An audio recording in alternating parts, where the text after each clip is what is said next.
Greetings and welcome to Earthling Cinema. I am your host, Garrix Wormuloid. This week's artifact is The Incredibles, a Pixar joint written and directed by Indiana Pacers executive Larry Bird. The film takes place 15 years after all superpowered humans were forced into hiding by an unstoppable foe known as lawyers. Our protagonists are Mr. Bob and Helen Incredible, who have settled into a traditional Chevy Suburban life with their delinquent loser offspring. Bob is smack dab in the middle of a midlife crisis, otherwise known as a midlife crisis. He loses his temper at work and gets himself shit-canned like a boss. Fortunately, he is immediately offered a new job, destroying a mean robot in a volcano.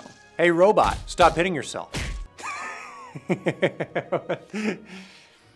His ego now sufficiently stroked, Bob gets really into CrossFit. Unfortunately, he discovers his new employer is a grown man named Buddy. Never a good sign. To make matters worse, Buddy calls himself Syndrome. I'm Syndrome! And wants to unleash his robots on the world so he can pretend to defeat them and soak up some of that sweet superhero glory. Meanwhile, Helen lives in constant fear of adultery, so she asks her fun-sized friend Edna to help her find Bob, that son of a bitch. She gets her hand on a jet that's just lying around and flies off to Syndrome's island. But she accidentally brings too many carry-ons. Oh well, better bring them along on this dangerous mission. It's not like they have homework or anything. Helen and the kids help Bob escape, and by their powers combined, immediately get recaptured. Syndrome heads off to do his robot shtick, and while the cat's away, the horses will neigh. This hot old lady helps the family re-escape, only this time they take an RV, because that was humanity's favorite way to travel. Back in the big city, the robots start stomping around, so much so that Syndrome is unable to control it. Don't feel bad, man. I can't even program my space VCR. Luckily, the Incredibles do know how to program a VCR, and they program it to record the Boom channel.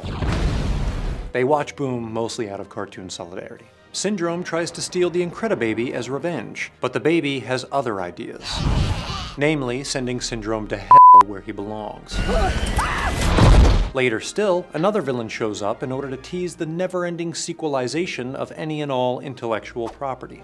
The Incredibles explores the way humanity reacts to individuals who exhibit qualities of greatness. Just as I'm forbidden from burping the galactic alphabet at dinner parties, the supers are forced to conceal and suppress their abilities to avoid persecution by a society of inferior beings. Right now, honey, the world just wants us to fit in, and to fit in, we just gotta be like everybody else. This behavior illustrates German philosopher Friedrich Nietzsche's concept of the herd morality, or the idea that society demonizes and inhibits the exceptional in favor of appeasing the basic b****s. The Incredibles watch in frustration as society rewards non-achievements. It's not a graduation. He is moving from the 4th grade to the 5th grade. They keep creating new ways to celebrate mediocrity, but if someone is genuinely exceptional, This is not about you, Bob. And insists that everyone is special. Everyone's special, Dash. Which is another way of saying no one is. But such forced equality comes at a cost. And I'm not just talking Getty Green.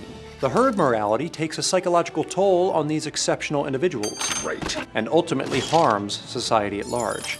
When young Buddy, a normie, interferes with Mr. Incredible's plan to capture Bon Voyage, the culprit gets away, and a train full of other normies are almost killed. But that's what happens when mediocrity gets in the way of excellence. At first, Buddy's transformation into Syndrome suggests ordinary people can elevate themselves to greatness through grit, determination, a tablespoon of elbow grease, and grit. After all, Buddy started from the bottom, and now is here, sitting atop an empire of technological innovation. However, the film quickly puts this theory out of its misery, when Syndrome's manufactured greatness is proven inferior. Instead, it's up to the Incredibles, whose superpowers come naturally and without the indignity of effort to save the day.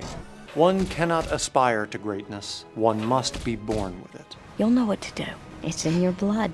Ultimately, the film teaches that great people deserve great things. The supers take their rightful place at the top of the societal food chain by virtue of their God-given gifts. Or, if you don't believe in that sort of thing, they're spaghetti monster-given gifts. Dash is allowed to dominate his school athletic program as long as he's not too obvious with his cheating. Make it close! And after Violet gets a new haircut, she is immediately propositioned by the dreamiest boy on campus. Hey. As for the poor, confused boy who is just fighting for equality in a world of superheroes, the Incredibles murdered him. For Earthling Cinema, I'm Garrix Wormuloid. To infinity, Bath, and beyond!